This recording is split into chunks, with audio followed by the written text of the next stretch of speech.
வணக்கம். இன்றைக்கு நாம பார்க்கக்கூடிய ஒரு பாடம், ஒப்பீட்டு அரசியல் மற்றும் அரசாங்கங்கள் அப்படிங்கிற அந்த பாடத்துல 2வது பகுதியில சர்வாதிகாரம் மற்றும் ஜனநாயக ஆட்சி முறை அப்படிங்கிற இந்த தலைப்பு. இது பகுதி 3ல வருது. இதை பத்தி நாம இன்னைக்கு பார்க்க போறோம். அது பொதுவா ஆங்கிலத்துல அத்தாரிட்டேரியன் அண்ட் டெமோக்ராட்டிக் ரெஜிம்ஸ் அப்படின்னு சொல்லுவாங்க. இந்த பாடத்திட்டத்தினுடைய நோக்கம் அப்படின்னு பார்த்தீங்கன்னா, இந்த சர்வாதிகாரம் மற்றும் ஜனநாயக ஆட்சி முறைகள் அப்படின்னு பார்க்கும்போது, இந்த பாடப்பகுதியை பொறுத்தளவுல இதனுடைய நோக்கமா என்ன சொல்றாங்கன்னா, அரசாங்கம் அப்படிங்கிறது என்ன, அரசியல் அமைப்பு அப்படிங்கிறது என்ன, அரசியல் ஆட்சி முறை அப்படிங்கிறது என்ன, இப்படிங்கிறத பத்தி நம்ம இதுல தெரிஞ்சுக்கிற போறோம். இது அந்த நோக்கமாக என்ன பண்ணப்பட்டிருக்கு அப்படின்னு சொன்னா சொல்லப்பட்டிருக்கு. அதுக்கு அடுத்ததா பார்த்தோம்னு சொன்னா, ஜனநாயகத்தினுடைய பரிணாம வளர்ச்சி எப்படி இருந்தது அப்படிங்கிறத இந்த பகுதியில நம்ம பார்க்க போறோம். அதற்கு அடுத்தது பார்த்தோம்னா, தன்மை மற்றும் அதனுடைய சிறப்பு அம்சங்கள் அப்படிங்கிறது. அதற்கடுத்த அப்படி நம்ம என்ன பார்க்கிறோம்னா, இந்த சர்வாதிகாரம் அப்படிங்கிறது என்ன, அந்த சர்வாதிகாரத்தினுடைய தன்மைகள் எப்படி இருக்கு அப்படிங்கிறத பார்க்கிறோம். இறுதியா என்ன பார்க்கிறோம் அப்படின்னு பார்த்தீங்கன்னு சொன்னா, உலகப்போருக்கு பின்னாடி இந்த சர்வாதிகார ஆட்சி முறைகள் அப்படிங்கிறது எந்த அளவுக்கு இருக்குது, இன்னைக்கு இருக்கக்கூடிய இந்த உலக அரசியல் அரங்கில் சர்வாதிகார ஆட்சி முறையும் எப்படி இருக்கு அப்படிங்கிறத நம்ம 2 முக்கியமான பிரிவுகளா, ஜனநாயகம், சர்வாதிகாரம் அப்படிங்கிற இந்த 2 பிரிவுகளை நம்ம பார்க்கிறோம். இதுல குறிப்பாக நம்ம பேச வேண்டிய ஒரு விஷயம் என்னன்னு பார்த்தீங்கன்னா, ஜனநாயகம் அப்படின்னு எடுத்துக்கிட்டோம்னா, இந்த ஜனநாயகம்ங்கிற அந்த ஆட்சி முறை கிமு 4ஆம் நூற்றாண்டிலேயே இந்த வார்த்தை, இந்த கரு உருவாகுச்சு அப்படின்னு சொல்லலாம். கிரேக்க வார்த்தையாக சொல்லக்கூடிய டெமோஸ் கிராட்டியா அப்படின்னு சொல்லக்கூடிய 2 வார்த்தைகள். டெமோஸ் அப்படின்னு சொன்னா மக்கள் அப்படின்னு அர்த்தம். கிரேஷியா அப்படின்னு சொன்னா ஆட்சி அப்படின்னு அர்த்தம். அப்ப அந்த 2ஐயும் நம்ம சேர்த்து பார்க்கும்போது மக்களினுடைய ஆட்சி அப்படிங்கிற அந்த அடிப்படையில அந்த மக்களாட்சிங்கிற அந்த ஒரு கூறு அல்லது ஒரு பதம் அப்படிங்கிறது 4ஆம் நூற்றாண்டிலேயே உருவாக்கப்பட்டது கிரேக்க மொழியில் அப்படின்னு சொல்லலாம். ஏன் நாம கிரேக்க மொழி அப்படிங்கிறத கிரேக்கத்துல நம்ம போறோம் அப்படின்னு பார்த்தீங்கன்னு சொன்னா, உங்களுக்கு அந்த ஜனநாயகம் அப்படிங்கிறது எங்க நம்ம வரலாற்று அடிப்படையில நம்ம பார்க்கலாம் அப்படின்னா, கிரேக்க நகர அரசுகள் அப்படிங்கிற அந்த அமைப்பு முறையின் மூலமா தான் நம்ம பார்க்க முடியும். அங்க கிரேக்க நகர அரசுகள் அப்படிங்கிறது மிக சிறிய சிறிய நகரங்கள்.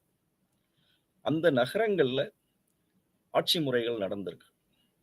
அந்த நகரங்கள்ல இருந்த அந்த ஆட்சி முறை ஒரு ஒழுங்கமைவு பெற்ற ஒரு ஆட்சி முறைகளா இருந்திருக்கு.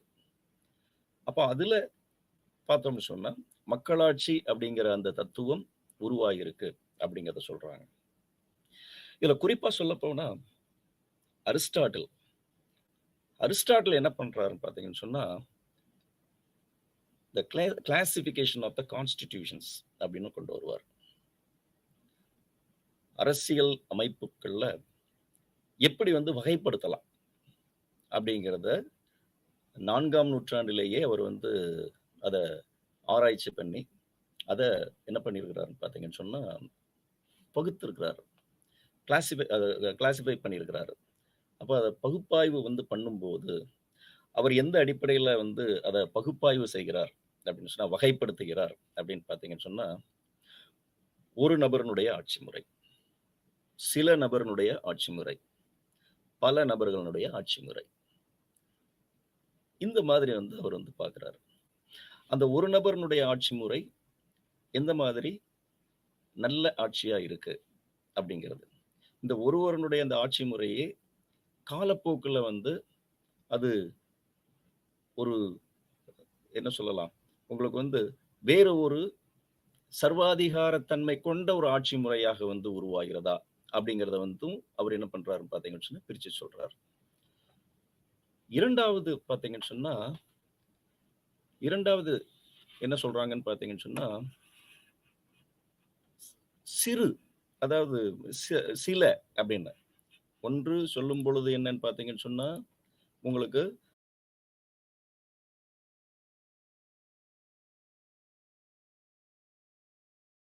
சிலர் அப்படிங்கிறத வந்து பார்க்கிறோம். அந்த சிலர் அப்படிங்கும்போது, அவர் என்ன சொல்றாருன்னு பார்த்தீங்கன்னா, அங்கேயும் அந்த ஒரு சிறிய குழு கொண்ட ஒரு ஆட்சி. அந்த சிறிய குழு கொண்ட ஒரு ஆட்சி முறை எப்படி வந்து அடுத்து வந்து ஒரு சர்வாதிகார தன்மை கொண்டதாக மாறுகிறது அப்படிங்கிறத வந்து பிரிச்சு பார்க்கிறாரு. 3வது ஒரு ஒரு வகைப்படுத்துறாரு. அது எப்படி பார்க்கிறாருன்னு பார்த்தீங்கன்னா, மெனி அப்படின்னு சொல்றாங்க. மெனின்னு சொல்லும்போது வந்து பல நபர்கள் கொண்ட ஒரு ஆட்சி முறை. அந்த பல நபர்கள் கொண்ட ஆட்சி முறைய அவர் 2ஆ பிரிக்கிறாரு. நல்ல ஆட்சி முறை, கெட்ட ஆட்சி முறை அப்படிங்கிறது. இப்போ இந்த அரிஸ்டாட்டில பத்தி நம்ம வந்து பார்க்கும்போது 3 முறையாக பார்த்தோம். ஒருவருடைய ஆட்சி முறை, சிலரினுடைய ஆட்சி முறை, சிலர் சில நபர்கள் கொண்ட ஒரு ஆட்சி முறை, பல பேர் கொண்ட ஒரு ஆட்சி முறை அப்படின்னு. அதத்தான் எப்படி வந்து அவர் வகைப்படுத்துறார் அப்படின்னு பார்த்தீங்கன்னு சொன்னா, ஒரு நபர் கொண்ட ஆட்சி முறையில நல்ல ஆட்சி அப்படிங்கிறத எப்படி பார்க்குறோம் அப்படின்னு பார்த்தீங்கன்னா, மன்னராட்சியில நம்ம வந்து பார்க்குறோம். அந்த மன்னராட்சி அப்படின்னு சொல்லும்போது, அங்க ஒரு நபர் மட்டுமே அங்க வந்து இருப்பார்.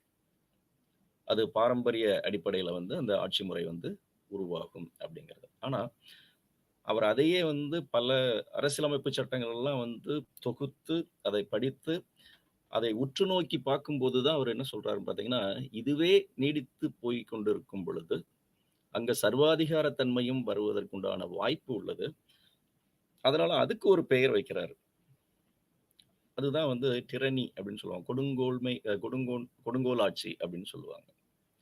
இப்ப இதே மாதிரி வந்து அந்த ஆட்சி முறை நடந்துகிட்டு இருக்கும்போது, இதில் சில பிரச்சனைகள் உருவாகினா, பிற்காலத்துல வந்து எப்படி ஆட்சி முறை வரலான்னா, இந்த மன்னராட்சிக்கு கீழ் இருந்த பிரபுக்கள்.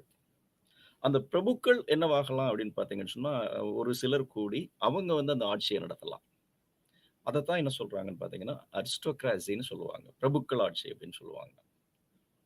அந்த பிரபுக்கள் ஆட்சி அப்படின்னு சொல்லும்போது, அந்த பிரபுக்கள் ஆட்சியும் காலப்போக்குல என்னவாகலாம் அப்படின்னு பார்த்தீங்கன்னு சொன்னா, ஒரு சர்வாதிகார ஆட்சி தன்மை கொண்ட ஒரு முறையாக வந்து மாறலாம். அது அலிகார்கி அப்படின்னு வந்து சொல்லுவாங்க ஆங்கிலத்துல. ஆனா, இங்கேயும் வந்து பிரச்சனைகள் உருவாகும் பொழுது, பல நபர்களைக் கொண்ட ஒரு ஆட்சி முறை உருவாகலாம் அப்படின்னு அவர் வந்து வகைப்படுத்தி சொல்றாரு. அந்த பல நபர்கள் கொண்ட அந்த ஒரு ஆட்சி முறைக்கு இவர் வந்து ஆங்கிலத்துல என்ன சொல்றாரு பாலிட்டி அப்படிங்கிறத வந்து அதுல சொல்றாங்க. பெருங்குடி ஆட்சி. அதிக பெரும்பான்மையான மக்கள் கொண்ட ஒரு ஆட்சி முறை அப்படிங்கிறது.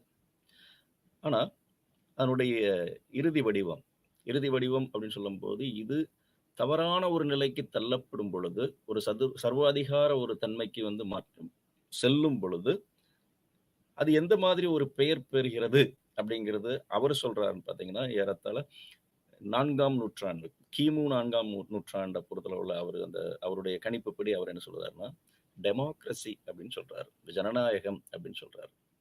இன்னைக்கு நாம வந்து உலக அளவுல வந்து ஜனநாயகம் அப்படிங்கிறத தான் முதன்மையா வச்சு நம்ம வந்து பேசிக்கிட்டு இருக்கிற நேரத்தில், கிமு 4ஆம் நூற்றாண்டில் அரசியலின் அரசியல் அறிவியலின் தந்தை என்று போற்றப்படக்கூடிய அரிஸ்டாட்டில் என்ன சொல்லியிருக்கிறார் அப்படின்னு பார்த்தீங்கன்னு சொன்னா, டெமோக்ரசி அப்படிங்கிறது ஒரு நல்ல ஒரு ஆட்சி முறை அல்ல அப்படிங்கிறத அவர் வந்து சொல்றாரு. அவர் எதுக்கு முக்கியத்துவம் கொடுக்கிறார் அப்படின்னு பார்த்தீங்கன்னு சொன்னா, மொனார்கி அதாவது மன்னராட்சி. அதுக்கு தான் வந்து அவர் வந்து என்ன பண்றாரு அப்படின்னு பார்த்தீங்கன்னு சொன்னா, அந்த முக்கியத்துவத்த வந்து குடுக்கிறார் அப்படிங்கிறத நம்ம வந்து பார்க்கலாம். இது எதுக்காக வந்து உங்களுக்கு நான் இத சொல்றேன் அப்படின்னு சொல்ல வேண்டியிருக்கு அப்படின்னு பார்த்தீங்கன்னு சொன்னா, முந்தைய காலகட்டத்தில் ஆட்சி முறைகள் எப்படி இருந்தது? எதற்கு முக்கியத்துவம் அதிகமாக இருந்தது? அப்படிங்கிறத பார்க்கிறோம். ஆனா 15ஆம் நூற்றாண்டு, 16ஆம் நூற்றாண்டுலலாம் வந்த அரசியல் சிந்தனையாளர்கள், அவங்க எல்லாம் வர்றாங்க. ஆனா அந்த அந்த அரசியல் சிந்தனையாளர்கள் அவங்க குடுத்த ஒரு விளக்கங்கள் அப்படின்னு பார்த்தீங்கன்னு சொன்னா, இதுக்கு அடுத்த ஒரு எல்லைக்கு வந்து போகல. அரிஸ்டாட்டில் குடுத்த அந்த ஒரு அடுத்த எல்லைக்கு வந்து போகல. ஆனா, ஒரு மிகப்பெரிய ஒரு மாற்றம் என்ன ஆயிருக்கு அப்படின்னு பார்த்தீங்கன்னு சொன்னா வந்திருக்கு.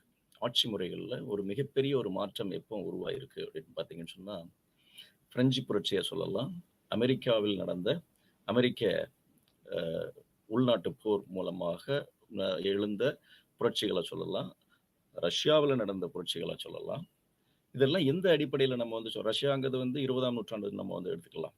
ஆனா அதற்கு முன்னாடி பிரெஞ்சு புரட்சி அப்படின்னு நம்ம வந்து எடுக்கும்போது, அங்க சுதந்திரம், சமத்துவம், சகோதரத்துவம் என்ற அந்த கோட்பாடுகளை உள்ளடக்கி ஒரு மிகப்பெரிய ஒரு புரட்சி நடந்து, மன்னராட்சியை வீழ்த்தி, அங்க என்ன உருவாகுது அப்படின்னு பார்த்தீங்கன்னு சொன்னா, அந்த மக்களாட்சி தத்துவம் கொண்ட ஒரு ஆட்சி முறை வந்து உருவாவதற்கு ஒரு காரணமாக இருந்ததால், நாம என்ன சொல்றோம் அப்படின்னு பார்த்தீங்கன்னு சொன்னா, அரிஸ்டாட்டில் அன்னைக்கு சொன்ன அந்த முறை தவறாக, அதாவது அது வந்து சரியான முறை இல்ல அப்படின்னு சொல்லியிருந்தாலும் கூட, காலப்போக்கில் மிகப்பெரிய புரட்சியின் காரணமாக அந்த புரட்சியில் இருக்கக்கூடிய தத்துவங்கள், அந்த புரட்சியில் இருந்த ஜனநாயக தத்துவங்கள் அனைவராலும் ஏற்றுக்கொள்ளப்பட்டு, ஏன்னா ஒரு நாட்டுல என்ன தேவைப்படுது அப்படின்னு பார்த்தீங்கன்னு சொன்னா, ஒவ்வொரு குடிமகனுக்கும் சுதந்திரம் தேவைப்படுகிறது, சமத்துவம் தேவைப்படுகிறது, சகோதரத்துவம் தேவைப்படுகிறது.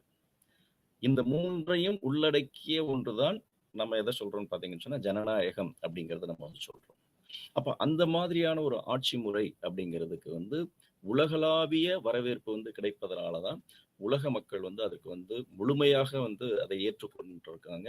அந்த அடிப்படையில இன்று ஜனநாயகம் என்பது ஒரு மிகப்பெரிய அனைவராலும் ஏற்றுக்கொள்ளப்படக்கூடிய ஒரு உன்னதமான ஒரு தத்துவார்த்த நிலையிலான ஒரு யோசனை அப்படின்னு சொல்லலாம், அல்லது ஒரு கூற்று அப்படின்னு சொல்லலாம், ஜனநாயகம் அப்படின்னு சொல்லும்போது. அப்போ இந்த ஜனநாயகம் அப்படின்னு சொல்லும்போது அது மக்களாட்சி தத்துவம் அப்படிங்கிறது வந்து பாத்தீங்கன்னு சொன்னா இந்த 3ஐயும் உள்ளடக்கிய ஒரு முக்கியமான ஒரு விஷயம் அப்படின்னு சொல்லலாம். அடுத்த கட்டத்துக்கு நாம வந்து பார்த்தோம்னு சொன்னா, 2ஆம் உலகப் போருக்கு பிறகு, முதல் உலகப் போர்லயே நம்ம வந்து பார்க்கலாம். முதல் உலகப் போரினுடைய இறுதி கட்டத்திலேயே பல மன்னராட்சிகள் வந்து மறையப்பட்டன. பல மன்னராட்சிகள் வந்து வீழ்த்தடிக்கப்பட்டன. பல மன்னராட்சிகள் வீழ்த்தப்படும் பொழுதே அங்கு மிகப்பெரிய ஒரு மாற்றம் மன்னராட்சியிலிருந்து மக்களாட்சியை நோக்கி செல்ல ஆரம்பித்தது அப்படின்னு சொல்லலாம். அப்ப மக்களாட்சியிலிருந்து மன்னராட்சி வந்து மன்னராட்சியிலிருந்து மக்களாட்சிக்கு வந்து நாம வந்து அந்த மக்களினுடைய அந்த மூமெண்ட், அதாவது அந்த நகர்வுகள் போக போக போக இந்த மக்களாட்சி தத்துவம் வந்து அதிகமாக வந்து விரிவடைந்து கொண்டிருக்கின்றது. இது எப்பொழுது வந்து முழுமையாக வெளிப்படுகிறது அப்படின்னு பார்த்தீங்கன்னு சொன்னா, 2ஆம் உலகப் போருக்கு பின்பு. அந்த 2ஆம் உலகப் போருக்கு பின்பு எப்படிப்பட்ட ஒரு உலக மாற்றத்தை நாம வந்து பார்க்கிறோம் அப்படின்னு பார்த்தீங்கன்னு சொன்னா, முதல் உலகப் போர் காலத்துல முழுக்க முழுக்க மன்னராட்சியினுடைய பிடியில இருந்த நாடுகள் விடுபட்டது. 2ஆம் உலகப் போர்ல பல நாடுகள், ஆசிய நாடுகளாக இருக்கட்டும், ஆப்பிரிக்க நாடுகளாக இருக்கட்டும், அதிகப்படியான எண்ணிக்கை கொண்ட நாடுகள் காலனி ஆதிக்கத்திலிருந்து விடுபட ஆரம்பிக்கின்றன. அப்ப காலனி ஆதிக்கத்திலிருந்து விடுபட்ட இந்த நாடுகள், அதான் 2ஆம் உலகப் போருக்கு பின்பு, அதைத்தான் நம்ம வந்து என்ன சொல்றோம்னு பார்த்தீங்கன்னு சொன்னா, இப்ப இருக்கக்கூடிய கான்டெம்பரரி பொலிட்டிக்கல் சிஸ்டம் அப்படின்னு சொல்றது. இன்று நாம் பார்க்கக்கூடிய இந்த அரசியல் அமைப்பு, தற்போது பார்த்து கொண்டிருக்கின்ற அரசியல் அமைப்பு முறை, அரசியல் ஆட்சி முறை அப்படிங்கிறதனுடைய ஆரம்பம் அப்படிங்கிறத நம்ம எங்க இருந்து பார்க்கிறோம் அப்படின்னு பார்த்தீங்கன்னு சொன்னா, அந்த 2ஆம் உலகப் போருக்கு பின்புதான் மிகப்பெரிய மாற்றம் உலக அளவுல வந்து நம்ம வந்து பார்க்கிறோம். இந்த ஜனநாயக மலர்ச்சி அப்படிங்கிறத நம்ம வந்து பார்க்கலாம். ஆனா, ஜனநாயகத்தினுடைய வளர்ச்சி அப்படின்னு நம்ம வந்து பார்த்துக்கிட்டு இருக்கிற இதே நேரத்திலேயே, ஜனநாயகம் தாண்டிய இன்னொரு ஆட்சி முறையும் இருக்கு. அது அது நாம எப்படி பார்க்கிறோம் அப்படின்னு பார்த்தீங்கன்னு சொன்னா, அதுதான் சர்வாதிகார ஆட்சி முறை. அப்ப இந்த சர்வாதிகார ஆட்சி முறை அப்படிங்கிறது நம்ம இந்த 2 உலகப் போருக்கு இடைப்பட்ட காலத்துல நம்ம வந்து பார்த்தோம்னா கூட, இத்தாலிய சொல்லலாம், ஜெர்மனிய சொல்லலாம், ஸ்பெயின சொல்லலாம், ரஷ்யாவ சொல்லலாம். இங்கெல்லாம் வந்து சர்வாதிகார ஆட்சி முறைகள் வந்து இருக்கதை நம்ம வந்து கண்கூடாக நம்ம வந்து பார்த்துருக்குறோம். நம்ம வரலாற்றுகளை நம்ம வந்து படிச்சிருக்கிறோம். நம்ம அரசியல்ல வந்து படிச்சிருக்கிறோம். இந்த இந்த வாதங்கள் இது எல்லாமே வந்து பார்த்தீங்கன்னு சொன்னா, நாசிய நாசிச கோட்பாடுகள், பாசிச கோட்பாடுகள், கம்யூனிச அந்த கோட்பாடுகள், ரஷ்யாவுல இருந்த அந்த ஸ்டாலினுடைய அந்த ஆட்சி முறைகள் இதெல்லாம் வந்து பார்த்தீங்கன்னா, சர்வாதிகார தன்மை இருக்கும். ஏன் சர்வாதிகார தன்மை இருக்கு அப்படின்னு நம்ம வந்து பார்த்தா, அந்த அந்த அந்த ஆட்சி முறையில எது வந்து இல்லாமல் இருக்கும் அப்படின்னு பார்த்தீங்கன்னு சொன்னா, ஜனநாயகத்தில் நாம் பார்க்கக்கூடிய சுதந்திரம், சமத்துவம், சகோதரத்துவம் என்று சொல்லக்கூடிய அந்த முக்கிய கோட்பாடுகள், அந்த முக்கிய கோட்பாடுகள் அங்க வந்து இல்லாத ஒரு சூழ்நிலை இருக்கும். அதனால தான் அத நாம வந்து என்ன சொல்றோம் அப்படின்னு பார்த்தீங்கன்னு சொன்னா, அந்த சர்வாதிகார ஆட்சி முறை. அந்த முழுமையான அந்த அதிகாரத்தையும் தன்னகத்தே கொண்டு இருந்து செயல்படக்கூடிய தலைமை. அதத்தான் நம்ம வந்து சர்வாதிகாரம் அப்படின்னு சொல்றோம். அப்போ இங்க வந்து பார்க்கும்போது இந்த பொலிட்டிக்கல் ரெஜிம் அதாவது இந்த ஆட்சி முறைகள் அப்படின்னு சொல்லும்போது, இந்த ஆட்சி முறைகள நம்ம வந்து 2 வகையாவே நம்ம வந்து பார்க்க ஆரம்பிச்சுடுறோம். ஒண்ணு ஜனநாயக ஆட்சி முறை. இன்னொன்னு என்னன்னு பார்த்தீங்கன்னு சொன்னா, அ சர்வாதிகார ஆட்சி முறை அப்படின்னு சொல்லி. இங்க உங்களுக்கு இன்னொரு முக்கியமான ஒரு பதம் குடுக்குறாங்க. சொல்லப்பட்டிருக்கு. The government. அதாவது என்ன சொல்றாங்கன்னா, the government, political regime and political system அப்படின்னு சொல்றாங்க. அப்ப அரசாங்கம் அப்படின்னு சொல்லும்போது, அரசாங்கம் அப்படிங்கிறது நம்ம வந்து அரசியல் அறிவியல் அப்படின்னு எடுத்துக்கிட்டோம்னு சொன்னா பார்த்தீங்கன்னா, அரசாங்கம் என்பது அரசின் ஒரு அங்கம். அரசினுடைய ஒரு பகுதி. அரசுன்னு சொல்லும்போது 4 முக்கியமான கூறுகள நாம வந்து பார்ப்போம். மக்கள் அங்க இருப்பாங்க. மக்கள் இருக்கணும். நிலப்பரப்பு இருக்க வேண்டும். அரசாங்கம் இருக்க வேண்டும். அதை தாண்டி இறைமை இருக்க வேண்டும். இந்த 4 கூறுகள் இருந்தால் மட்டுமே நாம் அதை அரசு என்று சொல்லுவோம். அப்ப அந்த அரசு எப்படி செயல்படுகிறது என்பதை வெளிப்படுத்துவது தான் எது அப்படின்னு பார்த்தீங்கன்னு சொன்னா அரசாங்கம். அப்ப இந்த அரசாங்கத்தினுடைய முக்கியமான பணிகள் அப்படின்னு பார்க்கும்போது, அந்த அரசாங்கத்தில் 3 முக்கியமான பணிகள நம்ம வந்து பார்க்கலாம்.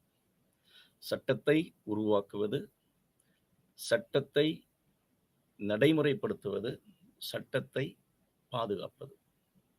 அதத்தான் சட்டத்துறை, நிர்வாகத்துறை, நீதித்துறை அப்படிங்கிற 3 துறைகள் மூலமாக இந்த அரசாங்கம் செயல்படுவதை நாம வந்து கண்கூடாக பார்க்கலாம். அப்போ ஒரு அரசு செயல்படுவதை அரசாங்கத்தின் மூலமாக நாம வந்து அத வந்து பார்க்கலாம் அப்படின்னு சொல்லலாம். அப்படி பார்க்கும்போது, இந்த நம்மளுடைய இப்ப நாம இன்னைக்கு படிச்சுக்கிட்டு இருக்க இந்த பகுதியில அரசாங்கம் ஏன்னா அந்த அரசாங்கத்தின் மூலமாகத்தான் நாம வந்து அந்த பொலிட்டிக்கல் சிஸ்டம், பொலிட்டிக்கல் ரெஜிம் அப்படின்னு சொல்லக்கூடிய அரசியல் அமைப்பு, அரசியல் ஆட்சி முறை அப்படிங்கிற அந்த தத்துவார்த்தங்கள் எப்படி உள்ள பொதிந்திருக்கின்றது அப்படிங்கிறத நம்ம வந்து பார்க்க முடியும். அப்போ அரசாங்கம் அப்படிங்கிறத நம்ம வந்து பார்க்காம, நாம எத சொல்ல முடியாது அப்படின்னு பார்த்தீங்கன்னு சொன்னா, அந்த சிஸ்டம் எப்படி இருக்கு? அந்த முறை அமைவு எப்படி இருக்கு?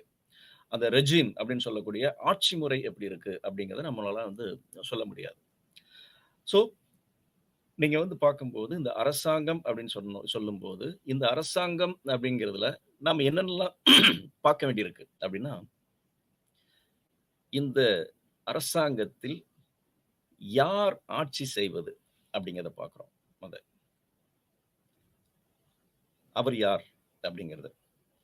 அந்த ஆட்சி செய்வது, அந்த அரசாங்கம் என்ற அந்த அமைப்பு, ஒரு குறிப்பிட்ட சாரர் மட்டும் சார்ந்ததா?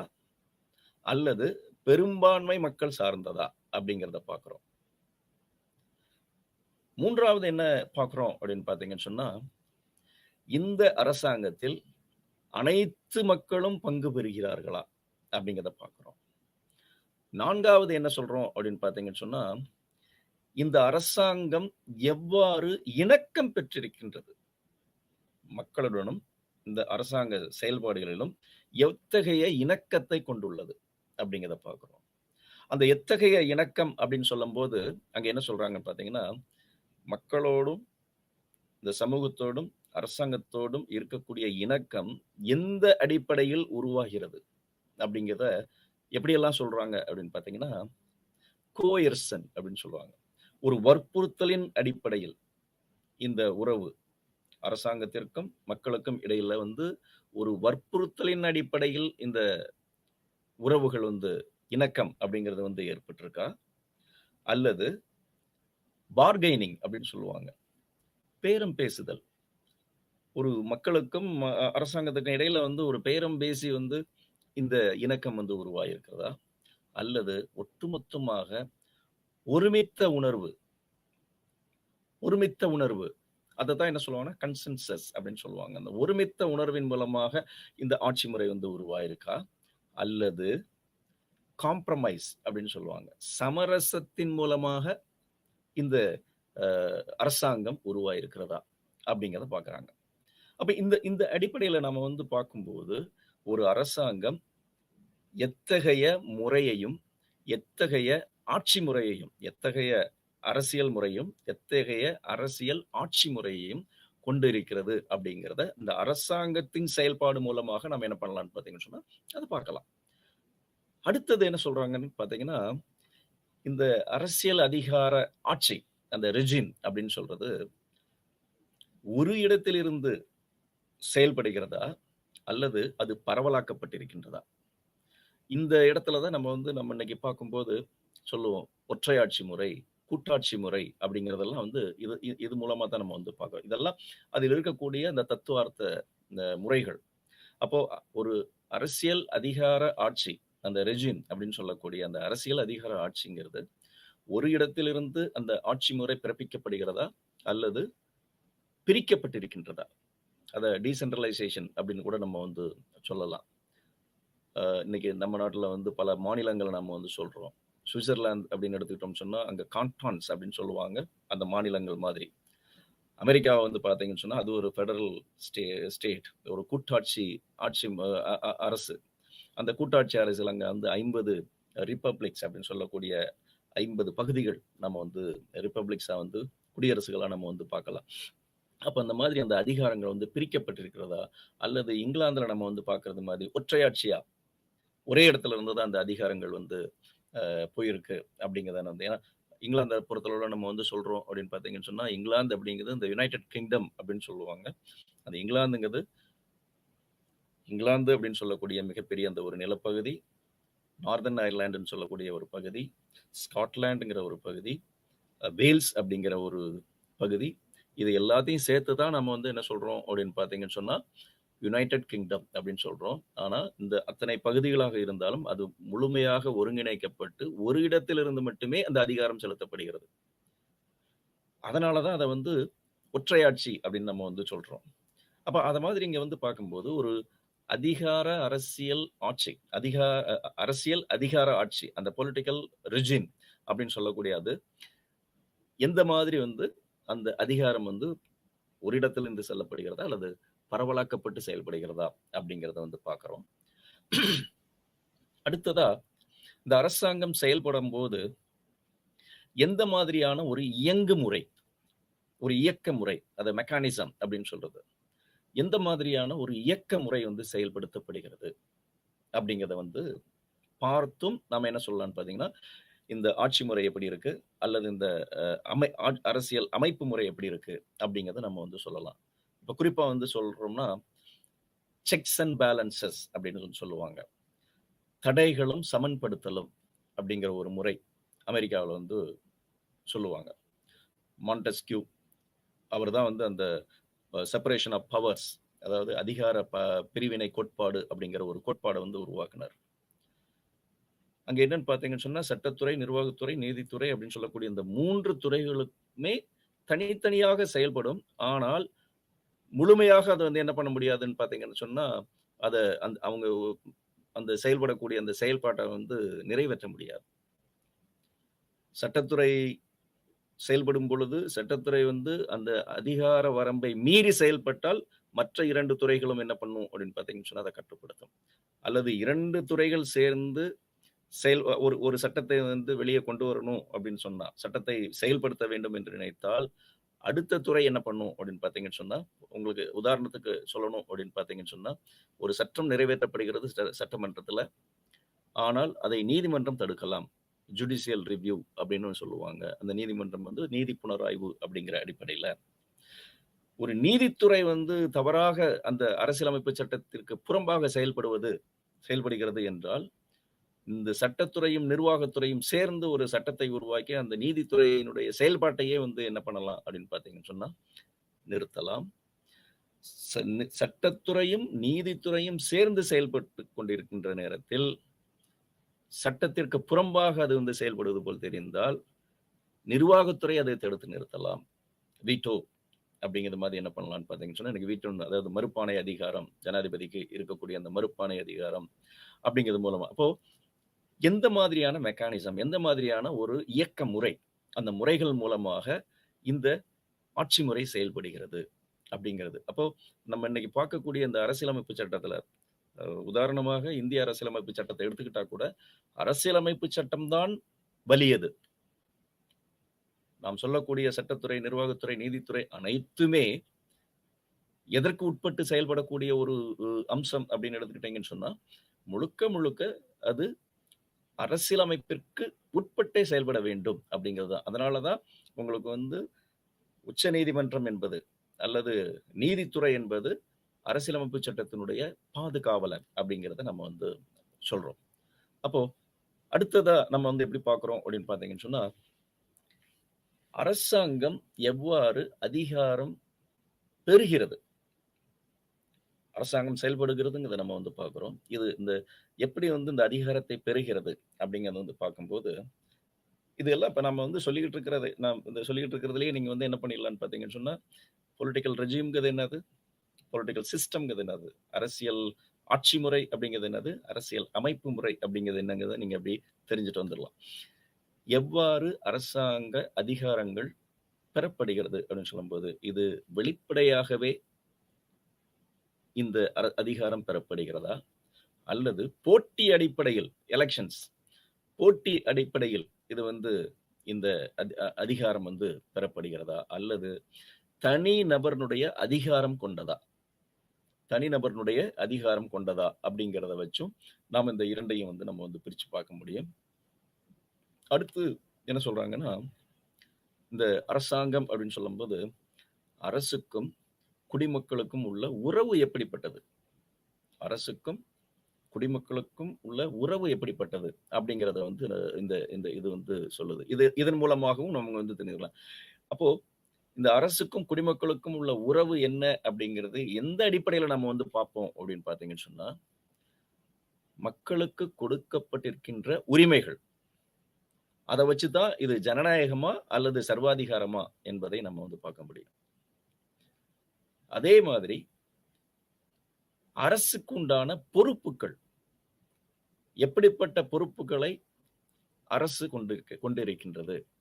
அப்போ இந்த அடிப்படையில ஒரு நாட்டுல இருக்கக்கூடிய ஆட்சி முறை அல்லது அரசியல் அமைப்பு முறை அப்படிங்கறத நம்ம கண்டுபிடிச்சிட முடியும். அடுத்ததா என்ன சொல்றாங்கன்னா, அரசியல் பொருளாதாரத்தினுடைய தன்மை அப்படிங்கிறாங்க. இந்த அரசியல் பொருளாதாரத்தினுடைய தன்மை அப்படின்னு சொல்லும்போது, இந்த அரசினுடைய திட்டங்கள் அனைத்தும் ஒரு ஒருங்கமைப்பிற்கு உட்பட்டதா, அல்லது இது ஒரு சந்தை பொருளாதாரத்தை போன்ற ஒரு கட்டமைப்பை கொண்டுள்ளதா அப்படிங்கிறது. அப்போ இந்த பொலிட்டிக்கல் எக்கனாமின்னு சொல்லுவாங்க, அரசியல் பொருளாதாரம். இந்த அரசியல் பொருளாதாரம் யாரு கையில் இருக்கிறது, எப்படிப்பட்ட ஒரு கட்டமைப்பில் இது உருவாக்கப்பட்டிருக்கின்றது அப்படிங்கிறத இதை நம்ம தெரிந்து கொள்ளக்கூடிய ஒரு விஷயம். எப்படின்னு பார்த்தீங்கன்னு சொன்னா, அந்த அரசியலமைப்பு சட்டத்தின் மூலமாக அரசு எப்படி செயல்படுகிறது அப்படிங்கிறத நம்ம பார்க்கிறது.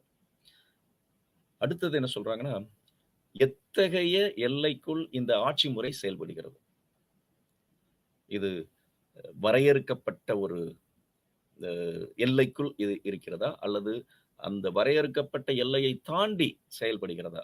வரையறுக்கப்பட்ட தாண்டி எல்லை என்று சொல்லும் பொழுது எதை நம்ம சொல்றோம் பார்த்தீங்கன்னா, இந்த டெமோக்ராட்டிக் ரூல் அப்படிங்கிறது. இன்னைக்கு உரிமைகள் அப்படின்னு நம்ம சொல்றோம், சுதந்திரம், சமத்துவம், சகோதரத்துவம், மற்ற உரிமைகள் எல்லாத்தையும் நம்ம சொல்றோம். இந்த உரிமைகளை மீறும் அளவிற்கு இந்த செயல்பாடுகள் இருக்கின்றதா அப்படிங்கிறத பார்க்க வேண்டியிருக்கு. அப்போ எப்படிப்பட்ட அந்த ஆட்சி முறை நடக்கு அப்படிங்கிறத இது ஒரு ஸ்கேல் அப்படி ஒரு அளவை முறை. அந்த அளவை முறையிலே நம்ம வந்து கண்டுபிடிச்சிடலாம். இது சர்வாதிகாரமா அல்லது வந்து ஜனநாயகமா? அப்படிங்கிற ஒரு விஷயத்த நம்ம வந்து கண்டுபிடிச்சிடலாம். அதற்கடுத்தாப்புல என்ன சொல்றாங்கன்னு பார்த்தீங்கன்னா, எத்தகைய சூழலில் இந்த அரசாங்கம் செயல்பட்டுக் கொண்டிருக்கின்றது? எத்தகைய சூழல் அப்படின்னு பார்த்தீங்கன்னு சொன்னா, இன்னைக்கு வந்து வளர்ச்சி அடைந்த நாடுகள்னு பார்க்கிறோம். வளர்ந்து கொண்டிருக்கக்கூடிய நாடுகள்னு பார்க்கிறோம். இப்ப வளர்ச்சி அடைந்த நாடுகள்ல இருக்கக்கூடிய ஆட்சி முறை அப்படின்னு பார்த்தோம்னா, அங்க வந்து ஒண்ணும் வித்தியாசம் தெரியாது நமக்கு. ஏன்னா, அந்த வளர்ச்சி அடைந்த நாடுகள் அப்படிங்கிறது, பொதுவாக அங்க இருக்கக்கூடிய தரம் அனைத்தும் வந்து உயர்த்தப்பட்ட தரத்தில நம்ம வந்து பார்க்கலாம். பொருளாதாரமா எடுத்துட்டாலும் சரி, சமூகம் எடுத்துக்கிட்டாலும் சரி, அரசியல் அப்படின்னு எடுத்துக்கிட்டாலும் சரி, எல்லாத்துலயுமே அவங்க வந்து முன்னேறிய ஒரு சமூகத்தை சார்ந்த ஒரு கூட்டமா இருப்பாங்க, அந்த வளர்ச்சி அடைந்த நாடுல. ஏன்னா, எந்த ஒரு நாட்டுல வந்து கல்வி முழுமையாக பெற்றிருக்கின்றார்களோ, அங்க வந்து பொருளாதாரமும் வந்து உயர்த்தப்படும். கல்வியும், பொருளாதாரமும் எங்கு உயர்த்தப்பட்டிருக்கின்றதோ, அங்கு சமுதாய நிலையும் வந்து உயர்த்தப்பட்டிருக்கும். சமுதாயமும், கல்வியும், பொருளாதாரமும் எல்லாம் வரும்பொழுது, அந்த எல்லா வளமும் வந்து பெறப்பட்ட ஒரு நாடா இருக்கும். அந்த கல்வியும், பொருளாதாரமும் முழுமையாக பெறும் பொழுது, அங்க ஒரு என்ன சொல்லுவாங்க அப்படின்னு பார்த்தீங்கன்னா, ஒரு பொலிட்டிக்கல் கல்ச்சர். அதாவது ஒரு அரசியல் கலாச்சாரம். அந்த அரசியல் கலாச்சாரம் எப்படிப்பட்டதாக இருக்கும் அப்படின்னு சொல்லுவாங்கன்னு பார்த்தீங்கன்னா, மெச்சூர்டு பொலிட்டிக்கல் கல்ச்சர். முதிர்ந்த அரசியல் கலாச்சாரம். அப்போ ஒரு சமூக கட்டமைப்பு அப்படின்னு சொல்லும்போது, அங்க ஒரு உயரிய ஒரு சிந்தனை கொண்ட ஒரு அரசியலில் முதிர்ச்சி அடைந்த ஒரு சமூகம் அங்க வந்து நம்ம வந்து பார்க்கலாம். அப்படிப்பட்ட சமூகங்கள நம்ம வந்து என்ன பண்றோம் அப்படின்னு பார்த்தீங்கன்னு சொன்னா கண்டுபிடிக்கிறோம். எங்க கண்டுபிடிக்கிறோம் அப்படின்னு பார்த்தீங்கன்னு சொன்னா, சூப்பர் பவர்ஸ் அப்படின்னு சொல்லக்கூடிய அந்த நாடுகள், வளர்ச்சியடைந்த அந்த நாடுகள்ல இருக்கக்கூடிய அந்த மாற்றங்கள நம்ம வந்து வேறுபாடுகள நம்ம வந்து பார்க்க முடியும். எப்படி அந்த நாடுகளில் ஒரு நிலைப்புத்தன்மை இருக்கிறது. ஆட்சி முறையில எப்படி ஒரு நிலைப்புத்தன்மை இருக்கின்றது. அதே சமயத்துல வளர்ந்து கொண்டிருக்கக்கூடிய அந்த நாடுகளில் எப்படி ஒரு நிலையற்ற ஒரு தன்மையை நம்ம இன்னைக்கு இலங்கையை நம்ம வந்து எடுத்துக்கலாம். ஸ்ரீலங்காவை நம்ம இன்னைக்கு எடுத்துக்கலாம். எப்படி வந்து ஒரு அரசு நிலைப்புத்தன்மையற்ற ஒரு நிலையை தாண்டி போய்க்கொண்டு இருக்கின்றது அப்படிங்கிறத இன்னைக்கு நம்ம கண்கூடாக தினமும் நாம வந்து செய்தித்தாள்கள்லையும் தொலைக்காட்சிகள்லையும் நம்ம வந்து பார்த்துக்கிட்டு இருக்கிறோம். அந்த அன்ஸ்டேபிள், அதாவது நிலையற்ற ஒரு நிலையில் அந்த ஒரு ஆட்சி முறையை வந்து நம்ம வந்து இலங்கையில் இன்னைக்கு நம்ம வந்து ஸ்ரீலங்காவில் வந்து நம்ம வந்து பார்த்துக்கிட்டு இருக்கிறோம் அப்படிங்கிறது. அப்போ நிலைப்புத்தன்மை அப்படிங்கிறது வந்து ஒரு முக்கியமான ஒரு விஷயம். அதுல என்னன்னு பார்த்தீங்கன்னா, அந்த அரசு அல்லது அரசாங்கம் எத்தகைய தேவைகளையும், எத்தகைய சவால்களையும் எதிர்கொண்டு நிறைவேற்றுகின்றது அப்படிங்கிறது தான் நம்ம வந்து அங்க வந்து பார்க்கிறோம். இப்போ பார்த்தீங்கன்னு சொன்னா, இது இந்த அடிப்படையில தான் நம்ம வந்து எத பார்க்கிறோம் அப்படின்னு பார்த்தீங்கன்னா, ஒரு ஜனநாயக கோட்பாடு எப்படி இருக்கு? ஒரு சர்வாதிகார கோட்பாடு வந்து எப்படி இருக்கு? ஏன்னா, நாம இந்த பார்க்கக்கூடிய அந்த பாடமே என்ன அப்படின்னா, உங்களுக்கு கம்பேரிட்டிவ் கவர்ன்மென்ட் அண்ட் பாலிடிக்ஸ். அதாவது ஒரு ஒப்பீட்டு அரசு மற்றும் அரசாங்கங்களுடைய ஒரு ஒப்பீட்டு பார்வை. அப்போ அந்த ஒப்பீட்டு பார்வைன்னு சொல்லும்போது, இங்க நாம 2 விஷயத்த மட்டும் நம்ம வந்து எடுத்துக்கிறோம். டெமோக்ரஸிங்கிற ஒரு ஒரு பதம். இன்னொரு பக்கத்துல வந்து சர்வாதிகாரம் அப்படிங்கிற ஒரு பதம். அதாவது ஜனநாயகம், மக்களாட்சி, சர்வாதிகாரம் அப்படிங்கிற அந்த 2 பதத்த நம்ம வந்து எடுக்கும்போது, இங்க என்ன சொல்றாங்க அப்படின்னு பார்த்தீங்கன்னு சொன்னா, எப்படி இந்த இந்த இந்த ஜனநாயகம் அப்படிங்கிறது ஒரு சின்ன கிரேக் சிட்டி ஸ்டேட் அப்படின்னு சொல்லக்கூடிய அந்த கிரேக்க நகர அரசுங்கிற ஒரு சிறிய பகுதியிலிருந்து மிகப்பெரிய பகுதிகளா சொல்லக்கூடிய நாடுகளுக்கு வந்து அது வந்து பரவுச்சு. இன்றைக்கு நாம வந்து பார்க்கிறோம். அங்க என்ன ஆகுது அப்படின்னு பார்த்தீங்கன்னா, அந்த டெமோக்ரசி அப்படின்னு சொல்லக்கூடியத லிபரல் டெமோக்ரசின்னு சொல்றாங்க. அந்த லிபரல் டெமோக்ரசி அப்படின்னு சொல்லும்போது அங்க வந்து பார்த்தீங்கன்னா, அதான் ஷிஃப்டிங் அப்படின்னு சொல்றது. ஒரு இடத்திலிருந்து இந்த முறை வேறு ஒரு திசையை நோக்கி நகர்கின்றது. வேறு ஒரு பரிணாமத்தில் வளர்கின்றது, நகர்கின்றது அப்படிங்கிறத நம்ம வந்து சொல்ல முடியும். அப்ப அந்த 20ஆம் நூற்றாண்டுல உலகப் போர்களுக்கு பின்பு அங்க என்ன ஆகுது அப்படின்னு பார்த்தீங்கன்னா சொன்னா, அந்த ஒரு டிரான்சிஷன் பீரியட், அதாவது அந்த வளர் அதாவது அது மாறிக்கொண்டிருக்கின்ற ஒரு நிலை. அந்த மாறிக்கொண்டிருக்கின்ற அந்த நிலையில வந்து என்ன சொல்றாங்க அப்படின்னு பார்த்தீங்கன்னு சொன்னா, ராபர்ட் தால் ராபர்ட் தால் வந்து ஒரு புத்தகம் எழுதுறாரு. ஒரு மிகப்பெரிய ஒரு அரசியல் விமர்சகர். ஒரு அரசியல் தத்துவ ஞானி. அப்போ அவர் என்ன சொல்றாருன்னு பார்த்தீங்கன்னா, பாலியார்கி, த பார்ட்டிசிபேஷன் அண்ட் அப்போசிஷன் அப்படிங்கிற ஒரு அ புத்தகத்த வந்து எழுதுறாரு. அந்த புத்தகத்துல வந்து அவர் என்ன சொல்றாரு அப்படின்னு பார்த்தீங்கன்னு சொன்னா, இந்த பீரியட்ல தான் இந்த பீரியட்ல தான் அந்த ஜனநாயகம் என்பது ஒரு மாற்றத்தை கொண்டு உருவாகிறது அப்படிங்கிறது.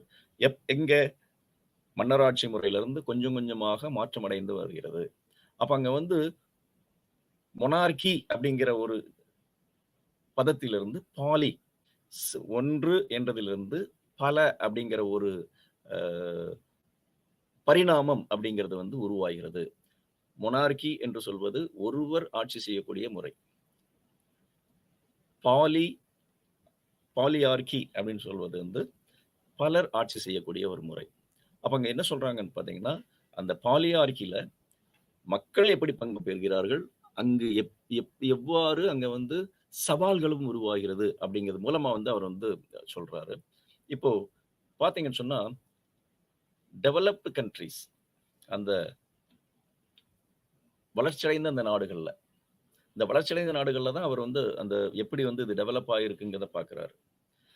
அப்போ பொதுவாக பொலிட்டிக்கல் இன்ஸ்டிடியூஷன்ஸ் அப்படின்னு சொல்லுவாங்க. ஒரு ஜனநாயக நாடா இருந்ததுன்னா, அந்த ஜனநாயக நாடுல அரசியல் நிறுவனங்கள் என்ன? அந்த அரசியல் நிறுவனங்கள் அப்படின்னு சொல்லும்போது, அந்த அரசியல் நிறுவனங்கள்ல என்னென்னலாம் வந்து நம்ம வந்து பார்க்கிறோம். ஒரு ஜனநாயகம் அப்படின்னு சொல்லும்போது, அந்த ஜனநாயகத்துல எதுவெல்லாம் வலுவாக இருந்தால், அது வந்து ஒரு நிலையான ஒரு ஜனநாயகமாக, ஒரு வலிமையான ஒரு ஜனநாயகமாக இருக்கும் அப்படின்னு சொல்லும்போது, அங்க வந்து அந்த ஜனநாயகத்தினுடைய ஒரு முக்கியமான அந்த சிறப்பம்சங்கள வந்து சொல்றாங்க. அது என்ன அப்படின்னு பார்த்தீங்கன்னு சொன்னா, அடல்ட் பிரான்சைஸ்ன்னு சொல்லக்கூடிய வயது வந்தோர் வாக்குரிமை. அந்த வயது வந்தோர் வாக்குரிமை இருக்கணும். திரும்ப என்னன்னு பார்த்தீங்கன்னு சொன்னா, பீரியாடிக் எலக்ஷன் அப்படின்னு சொல்லுவாங்க. அவ்வப்போது சரியான அந்த இடைவெளியில் தேர்தல்கள் நடப்பது. 3வது என்ன சொல்றான்னு பார்த்தீங்கன்னா, அனைவருக்கும் சம வாய்ப்பு. எல்லாருக்குமே எல்லாமே கிடைக்க வேண்டும் என்ற அந்த ஒரு சோ அ சோசியல் ஜஸ்டிஸ், பொலிட்டிக்கல் ஜஸ்டிஸ் அங்க வந்து இருக்கணும் அப்படின்னு சொல்றது. 3வது வந்து பார்த்தீங்கன்னு சொன்னா, த ஃப்ரீடம் டூ பொலிட்டிக்கல் பார்ட்டீஸ், அதாவது அரசியல் கட்சிகளுக்கு சுதந்திரம் அளித்தல். இத நீங்க எங்க பார்க்க முடியாது அப்படின்னு பார்த்தீங்கன்னு சொன்னா, சர்வாதிகார ஆட்சி முறையில நம்ம வந்து பார்க்க முடியாது. அதனால தான் நம்ம தனியா வந்து டெமோக்ரசி, அதாவது ஜனநாயகம் வளர்ச்சி அடைந்த நாடுகள்ல எப்படி இருக்கு அப்படிங்கிறத வந்து சொல்றாங்க. இந்த அரசியல் கட்சிகளை தாண்டி அழுத்த குழுக்கள் அப்படின்னு இருக்கிறாங்க. பிரஷர் குரூப் அப்படின்னு சொல்லுவாங்க. அந்த அழுத்த குழுக்கள் இவங்க வந்து ஒரு குறிப்பிட்ட ஒரு விஷயத்துக்காக வந்து என்ன பண்ணுவாங்க அப்படின்னு பார்த்தீங்கன்னு சொன்னா, போராடுவாங்க, பேசுவாங்க. இந்த இந்த இந்த அழுத்த குழுக்கள் வந்து அரசியல் கட்சிகளுக்கு அடுத்த நிலையில இருக்கக்கூடியது. இந்த குழுக்கள் செய்யக்கூடிய அந்த அழுத்தம் வந்து என்னவாகும் அப்படின்னு பார்த்தீங்கன்னு சொன்னா, அரசாங்கத்தையே வந்து புரட்டி போடக்கூடிய ஒரு அளவுக்கு வந்து இந்த அழுத்த குழுக்கள் வந்து செயல்படும். இவங்களுடைய பிரஷர், இவங்களுடைய அழுத்தங்கள் மூலமாக வந்து பல சட்டங்களே உருவாவதற்கு உண்டான சாத்தியக்கூறுகள் இருக்கும். அப்போ அழுத்த குழுக்களும் இங்க வந்து வலுவான ஒரு நிலையில வந்து இருக்குது. எங்கன்னு பார்த்தீங்கன்னா, இந்த டெவலப்டு கண்ட்ரீஸ் அப்படின்னு சொல்றது. அதாவது வளர்ச்சியடைந்த நாடுகள்ல. இன்னைக்கு வந்து அமெரிக்காவை பொறுத்தளவுல வந்து இந்த அழுத்த குழுக்கள் வந்து மிக வலிமையாக இருக்கின்றது அப்படின்னு சொல்லுவாங்க. 3வது வந்து பார்த்தீங்கன்னு சொன்னா, சுதந்திரமான, நியாயமான தேர்தல். ஃப்ரீ அண்ட் ஃபேர் எலக்ஷன் அப்படின்னு சொல்லுவாங்க ஆங்கிலத்துல. அப்போ அந்த சுதந்திரமான, நியாயமான தேர்தல் அப்படிங்கிறத வந்து ஒரு முக்கியமான ஒரு விஷயம். அடுத்த ஒரு முக்கியமான விஷயம் தான் என்ன சொல்றான்னு பார்த்தீங்கன்னா, எதிர்க்கட்சிகளுக்கு சுதந்திரம் அளித்தல். பாராளுமன்றத்துல விவாதங்கள் நடக்குதுன்னு பார்த்தீங்கன்னு சொன்னா, எதிர்க்கட்சிக்கு முக்கியத்துவம் கொடுப்பது. அப்ப எதிர்க்கட்சியினுடைய தலைவருக்கே வந்து பார்த்தீங்கன்னு சொன்னா, ஒரு கேபினட் அந்தஸ்து உண்டான அதிகாரம் வந்து அவருக்கு வழங்கப்படுகிறது. சலுகைகள் வந்து வழங்கப்படுகிறது. அப்ப இது எங்க நம்ம வந்து பார்க்கிறோம் அப்படின்னு பார்த்தீங்கன்னா, ஒரு ஜனநாயக நாட்டுல, ஒரு வளர்ச்சியடைந்த ஜனநாயக நாட்டுல, இந்த மாதிரி முறைகள வந்து நம்ம வந்து அத பார்க்கலாம் அப்படிங்கிறது.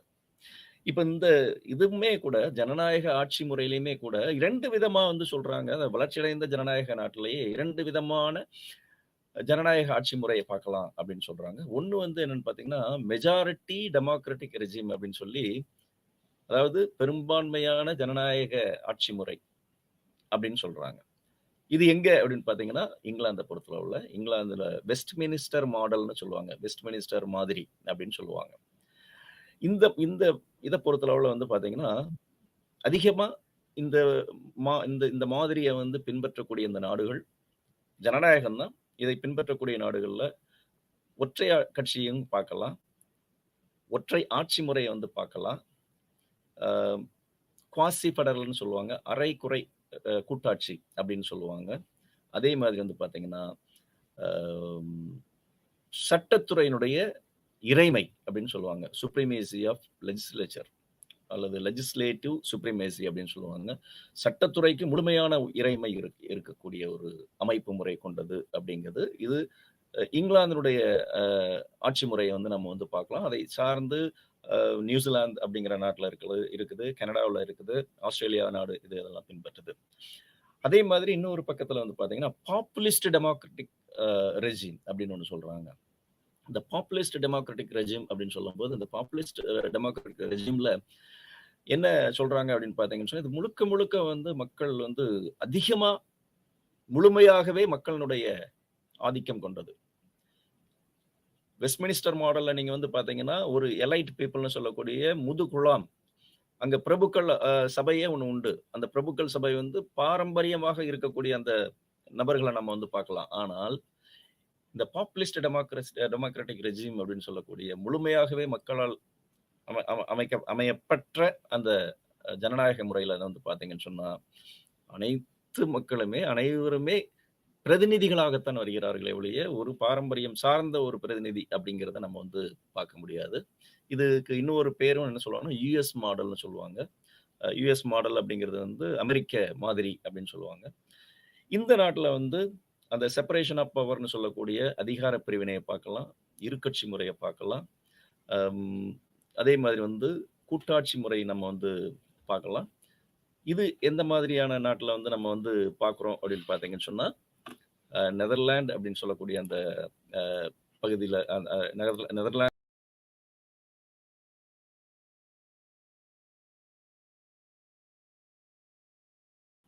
ஆஸ்திரேலியா அப்படிங்கிற அந்த நாட்டுல நம்ம வந்து பார்க்குறோம். பெல்ஜியம் பார்க்குறோம். சுவிட்சர்லாந்துல பார்க்குறோம். இங்க எல்லாம் வந்து இந்த மாதிரியான முறை வந்து நம்ம வந்து பார்க்குறோம். அடுத்தது வந்து டெவலப்பிங் ஸ்டேட்ஸ் அப்படின்னு எடுத்துக்கிட்டோம்னு சொன்னா, இப்ப நம்ம பார்த்தது எல்லாமே வளர்ச்சியடைந்த நாடுகள். இந்த வளர்ச்சியடைந்த நாடுகள்ல இப்படி இருந்தது. ஆனா, வளர்ந்து கொண்டிருக்கக்கூடிய நாடுகள்ல எப்படிப்பட்ட ஒரு முறையை நம்ம பார்க்கிறோம் அப்படின்னு பார்த்தா, இது முழுக்க முழுக்க ஒரு ஒரு ஒரு மாறுபட்ட ஒரு நிலையை நம்ம இங்க பார்க்கலாம். இது அனைத்துமே டெவலப்பிங் கண்ட்ரீஸ் அப்படின்னு அதாவது வளர்ந்து வரும் நாடுகள் அப்படின்னு நம்ம சொல்லப்படக்கூடிய அதிக பெரும்பான்மையான நாடுகள் அனைத்துமே 2ஆம் உலகப் போருக்கு பின்பு உருவான நாடுகள் தான். அப்போ இந்த 2ஆம் உலகப் போருக்கு பின்பு உருவான நாடுகள்ல குறிப்பாக ஆசிய, ஆப்பிரிக்க நாடுகள். அதுதான் அதிகமான எண்ணிக்கை கொண்ட நாடுகள்.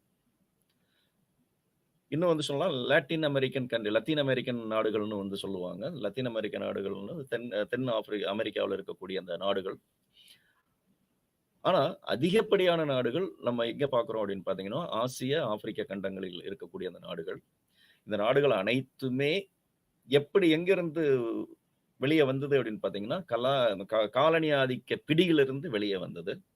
அப்ப அந்த காலனி ஆதிக்க பிடியிலிருந்து வெளிய வரும்போது, அங்க எப்படிப்பட்ட முறையிலிருந்து இது உள்ள ஜனநாயக கோட்பாட்டுக்குள்ள போகுது அப்படின்னு பார்த்தீங்கன்னு சொன்னா, எடுத்தடியிலேயே வந்து அத வந்து அந்த காலனி ஆதிக்கத்திலிருந்து அவங்க நேரடியா ஜனநாயகத்துக்குள்ள போகல. நேஷன் பில்டிங் அப்படிங்கிற தேசிய கட்டுமானம் அப்படின்னு சொல்லுவாங்க.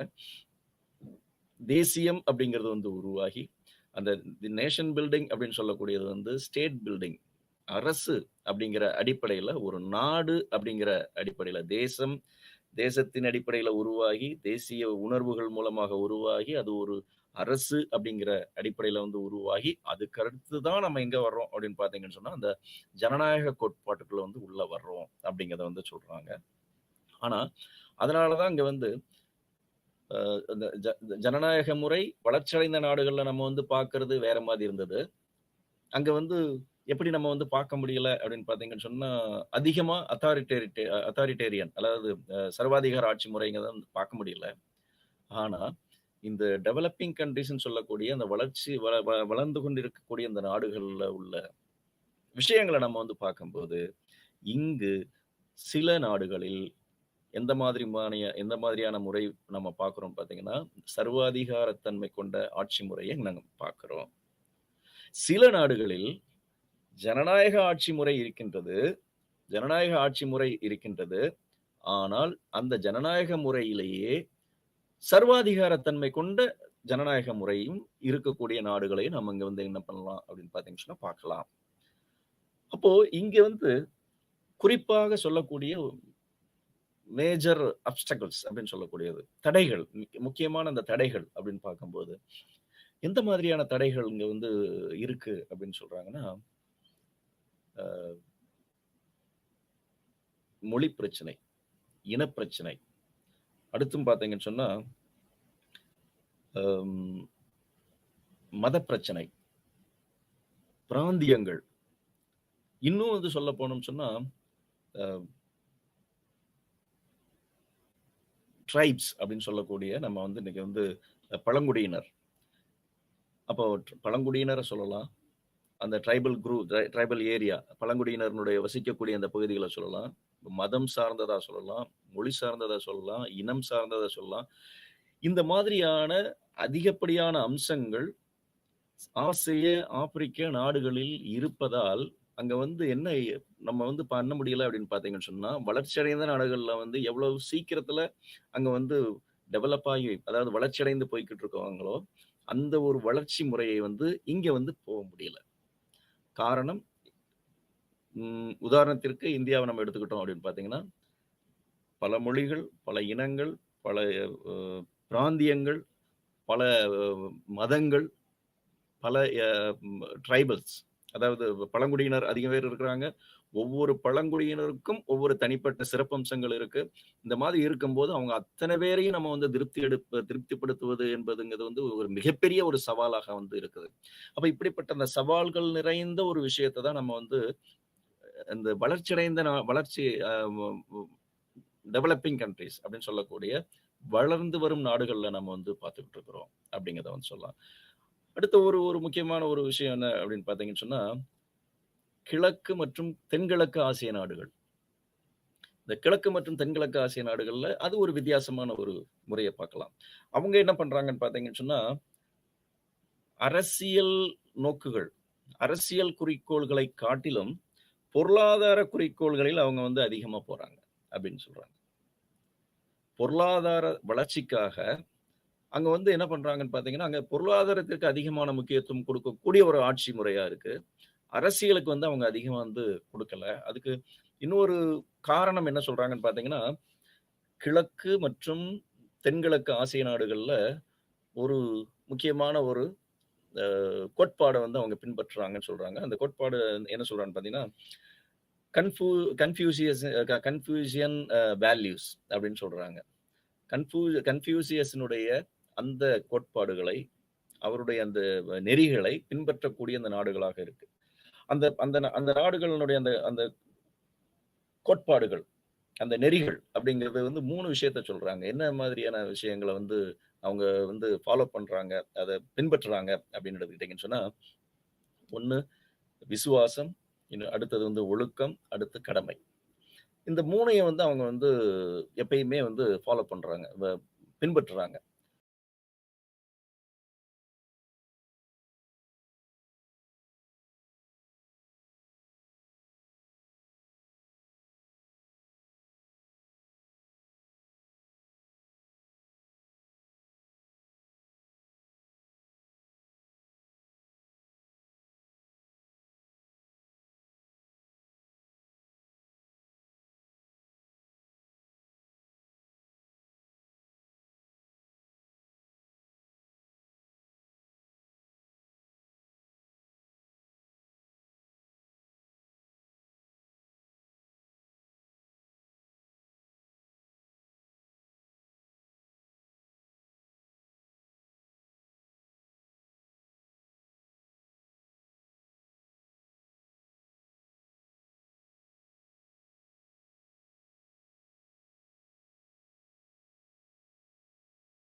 நீங்க எடுத்துக்கிட்டீங்கன்னா, அங்க போட்டியற்ற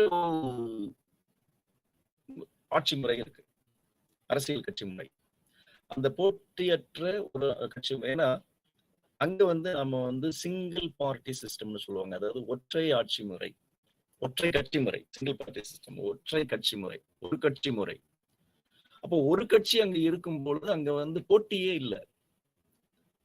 நம்ம மற்ற ஜனநாயக நாடுகள்ல வந்து பார்க்கும்போது பல கட்சி முறைகள் இருக்கு. அங்க வந்து போட்டிகள் பயங்கரமாக இருக்கும்.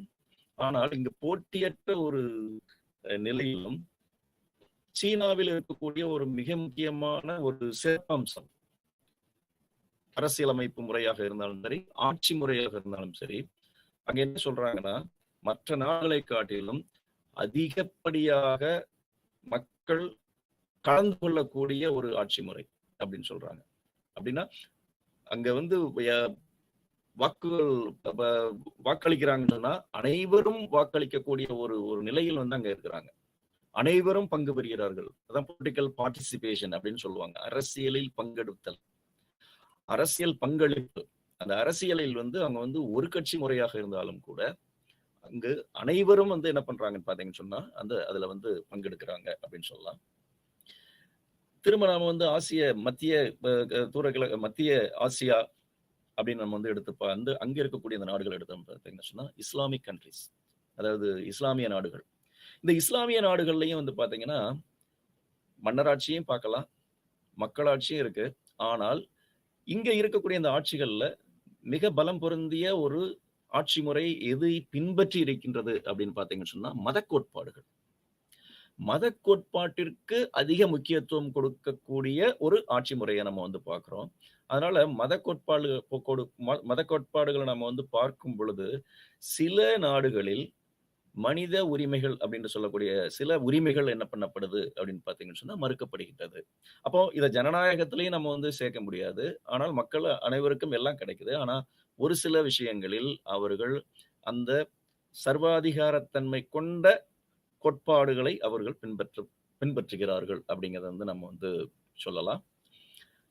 இப்போ அடுத்த இறுதி ஞான அந்த இடத்துக்கு நம்ம வந்து வர்றோம். அங்க இதுல என்ன பார்க்கிறோம் அப்படின்னு பாத்தீங்கன்னு சொன்னா அத்தாரிட்டேரியன் ரெஜிம், அதாவது சர்வாதிகார ஆட்சி முறை அப்படிங்கிறத தனியா நம்ம வந்து எடுத்து பார்த்தோம் அப்படின்னு பாத்தீங்கன்னு சொன்னா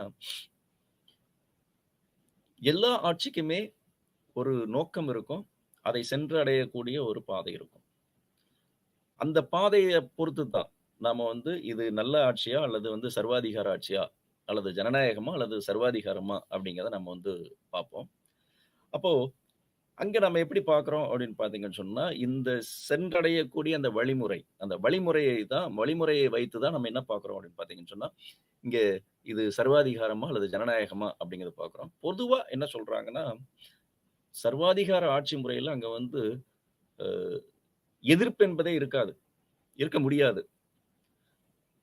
அங்க வந்து அரசியல் சுதந்திரம் என்பது இருக்காது. அங்க வந்து எந்த மாதிரியான காரணங்களால் இந்த சர்வாதிகார ஆட்சி முறை வரலாம் அப்படின்னு சொல்றாங்கன்னா அரிஸ்டாட்டில் சொல்றது மாதிரியே முழுமையான மன்னராட்சி இருந்தாலும் அங்க சர்வாதிகாரம் வருவதற்கு உண்டான வாய்ப்புகள் உண்டு. பாரம்பரியமாகவும் சர்வாதிகாரம் வருவதற்கு உண்டான வாய்ப்புகள் உண்டு. ஒரு கட்சி முறையின் மூலமாகவும் சர்வாதிகாரம் என்பது வரதுக்குண்டான சூழ்நிலை இருக்கின்றது. இன்னும் சொல்ல போனா இராணுவ ஆட்சி முறை மூலமாகவும் அந்த சர்வாதிகார ஆட்சி என்பது உருவாகும் அப்படிங்கிறது. அதனுடைய சிறப்பம்சங்கள், அதாவது சர்வாதிகாரம்னு சொல்லும் போது அதனுடைய தன்மையா நம்ம வந்து என்ன சொல்றோம் அப்படின்னு பாத்தீங்கன்னு சொன்னா இப்படிப்பட்ட சர்வாதிகார ஆட்சியில் நாட்டினுடைய படை மக்களுடைய உரிமையை குறைப்பதற்காகவே பயன்படுத்தப்படுகிறது. மக்கள் உரிமையை பயன்படுத்த முடியவில்லை, அரசு படையை பயன்படுத்துகிறது அப்படிங்கிறத சொல்லலாம். அப்போ அந்த ஃபோர்ஸ் அப்படிங்கிறது, அந்த படை அப்படிங்கிறத வந்து எதற்கெடுத்தாலும் இந்த அரசாங்கம் வந்து பயன்படுத்துது மக்களை அடக்குவதற்காக. அதே மாதிரி வந்து பாத்தீங்கன்னு சொன்னா இந்த ஆட்சியாளர்களே அவர்களுடைய அதிகாரத்தை வந்து எடுத்துக்கிறாங்க. இன்னும் பாத்தீங்கன்னு சொன்னா அதாவது அரசியல் நகர்வு அப்படின்னு சொல்லக்கூடியது. இந்த பொலிட்டிக்கல் மொபிலைசேஷன் அப்படின்னு சொல்லுவாங்க. அந்த அரசியல் நகர்வு அப்படிங்கிறது வந்து பார்த்தீங்கன்னா, மிக மிக தாமதமான, மிக மெதுவான அரசியல் நகர்வு தான் நம்ம வந்து இங்க வந்து பார்க்க முடியும் அப்படிங்கிறது. கடைசியா என்ன சொல்றாங்க அப்படின்னு பார்த்தீங்கன்னா, அரசியல் கட்சிகள் மற்றும் தன்னார்வ குழுக்கள் அல்லது அழுத்த குழுக்கள் அப்படிங்கிறவங்களுடைய உரிமைகள் வந்து முழுமையாக என்ன பண்ணப்பட்டிருக்கு அப்படின்னு பார்த்தீங்கன்னு சொன்னா, அ பாதிக்கப்பட்டிருக்கும். குறிப்பா சொல்லணும் அப்படின்னு பார்த்தீங்கன்னு சொன்னா, ஜனநாயக நிறுவனங்கள் என்பது முடக்கப்படும்.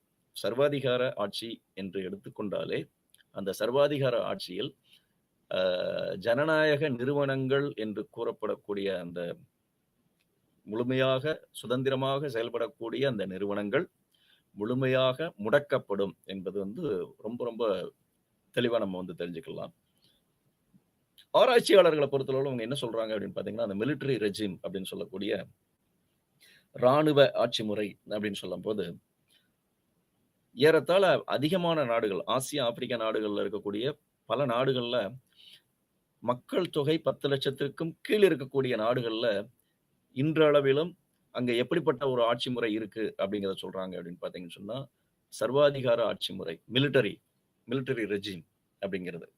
அந்த சர்வாதிகார ஆட்சி முறை இருக்கு அப்படிங்கிறத வந்து சொல்றாங்க. நெக்ஸ்ட் வந்து பார்த்தீங்கன்னு சொன்னா, இந்த சர்வாதிகார ஆட்சி முறை அப்படிங்கிறது வந்து இருக்கிற அதே நேரத்துல, மிலிட்டரி ஜன்டா அப்படின்னு சொல்லுவாங்க. இது வந்து ராணுவ ஆட்சி தான். இந்த ராணுவ ஆட்சியில வந்து எப்பவாவது என்ன பண்ணுவாங்கன்னு பார்த்தீங்கன்னு சொன்னா, ஆட்சியில இருக்கவங்கள வந்து அ அவங்கள ராஜினாமா பண்ண வச்சுட்டு, இந்த ராணுவ தளபதிகள் என்ன பண்ணிருவாங்கன்னு பார்த்தீங்கன்னா, அந்த ஆட்சிய பிடிச்சுருவாங்க. தரைப்படை, கடல் படை, விமானப்படை இந்த 3 படைகளும் சேர்ந்து 3 படை தளபதிகளும் சேர்ந்து ஒரு ஒரு ஒரு அமைப்பா இருந்து அவங்க என்ன பண்ணிருவாங்க, அதான் மிலிட்டரி ஜெண்டான்னு சொல்றது. இவங்க 3 பேர் சேர்ந்து என்ன பண்ணுவாங்கன்னு பார்த்தீங்கன்னு சொன்னா, அந்த ஆட்சிய நடத்துவாங்க. இவங்களுக்கு கீழ தான் வந்து எல்லா சிவில் பியூரோகிராட்ஸ் அப்படின்னு சொல்லக்கூடிய அ அதிகாரிகள். மக்களுக்காக சேவை செய்யக்கூடிய அந்த அதிகாரிகள் முழுக்க முழுக்க இவர்களுடைய கட்டுப்பாட்டுக்கு வந்துருவாங்க. அப்போ சட்ட ரீதியிலான ஆட்சி சட்ட ரீதியிலான ஆட்சி வராத பொழுது, இது என்ன ஆகுது அப்படின்னு பார்த்தீங்கன்னு சொன்னா, இந்த ராணுவ ஆட்சி வந்து வந்துரும். இன்னைக்கு நம்ம வந்து அதிகமான நேரங்களில் இதுக்கு சிறந்த உதாரணம் நமக்கு அருகில் இருக்கக்கூடிய நம்மளுடைய அண்டை நாடான பாகிஸ்தான பார்க்கலாம். மியான்மர் இன்னைக்கு பர்மா ப ப மியான்மர்ன்னு சொல்லக்கூடிய மியான்மர்ல நம்ம வந்து பார்க்கலாம். ஆப்பிரிக்க நாடுகள்ல வந்து நைஜீரியாவ நம்ம வந்து பார்க்கலாம். பல நாடுகளுக்கு வந்து உதாரணம் நம்ம வந்து சொல்லலாம். அப்போ இந்த நாடுகள்ல நம்ம வந்து பார்க்கும்போது இந்த நாடுகள்ல நம்ம வந்து பார்க்கும்போது, இது எல்லாமே வந்து அந்த ராணுவ ஆட்சி முறை எப்படி இருக்கு? அப்ப அங்க வந்து நம்ம குறிப்பா தெரிஞ்சுக்கக்கூடியது, ஜனநாயகத்தில் சொல்லப்பட்ட அந்த கோட்பாடுகள், சிறப்பம்சங்கள் இங்கு வந்து இல்லை அப்படிங்கிறது தான் வந்து ஒரு முக்கியமா நம்ம வந்து தெரிந்து கொள்ள வேண்டிய ஒரு ஒரு விஷயம். இப்போ நாம வந்து இதுல இன்னும் கூட ஒண்ணு சொல்லுவாங்க. சமூகமும், அதாவது மக்களும், ராணுவமும் சேர்ந்து செயல்படக்கூடிய ஒரு சில ஆட்சி முறையும் வந்து இருக்குன்னு சொல்றாங்க. சில நாடுகள் புதிதாக உருவாகும் பொழுது, அந்த நாட்டினுடைய படையே வந்து இந்த இந்த அந்த நாடு உருவாவதற்கு காரணமாக இருந்திருக்கும். திரும்ப அது வந்து 2ம் அந்த மக்களும், அந்த ராணுவமும் சேர்ந்தே வந்து ஆட்சி முறை நடக்கும். அப்படியும் வந்து ஆட்சி முறை இருக்கு அப்படிங்கிறத வந்து சொல்றாங்க.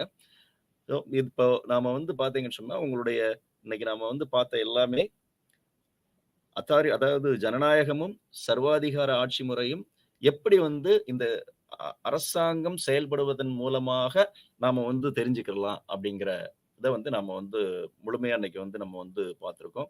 அப்போ நம்ம வந்து அரசாங்கம் அப்படிங்கிறது என்னங்கிறத தெரிஞ்சிருக்கிறோம். அரசியல் அமைப்பு முறை அப்படிங்கிறது நம்ம என்னங்கிறத பார்த்திருக்கிறோம். ஆட்சி முறை, அரசியல் ஆட்சி முறை. அரசியல் அமைப்பு முறை வேற, அரசியல் ஆட்சி முறை வேற. இந்த அரசியல் ஆட்சி முறை அப்படிங்கிறது வந்து எப்படி அப்படிங்கிறத நம்ம வந்து தெரிஞ்சு வச்சிருக்கிறோம். இதன் மூலமா உங்களுக்கு வந்து அ இன்றைக்கு கம்பேரிட்டிவ் கவர்ன்மென்ட் அண்ட் பாலிடிக்ஸ்ன்னு சொல்லக்கூடிய ஒரு ஒப்பீட்டு அரசாங்கம் மற்றும் அரசியல் அப்படிங்கிறத வந்து எந்த அளவிற்கு வந்து அரசாங்கத்தின் செயல்பாடுகள் மூலமாக ஒரு நாட்டினுடைய அரசாங்கத்திற்கும், அந்த நாட்டினுடைய மக்களுக்கும் இடையில் வந்து அந்த உறவுகள் வந்து இருக்கு அப்படிங்கிறத வச்சு நாம வந்து 2ஆக பிரித்து பார்க்கலாம் அப்படிங்கிறத வந்து தெரிஞ்சுக்கலாம் அப்படிங்கிறத வந்து நம்ம வந்து சொல்லலாம். இதனால வந்து உங்களுக்கு வந்து இன்னைக்கு இந்த பகுதி 3 அந்த கம்பேரிட்டிவ் கவர்னன்ஸ் பாலிடிக்ஸ்ன்னு சொல்லக்கூடிய இந்த பாடத்தின் 2வது முறை உங்களுக்கு வந்து 2வது தொகுதி என்பது முடிக்கப்பட்டிருக்கின்றது. அடுத்த வகுப்பில் நான் உங்களை சந்திக்கின்றேன். ஏதும் கேள்விகள் இருந்தால் நான் சொல்வதற்கும் தயாராக இருக்கின்றேன். நன்றி. வணக்கம்.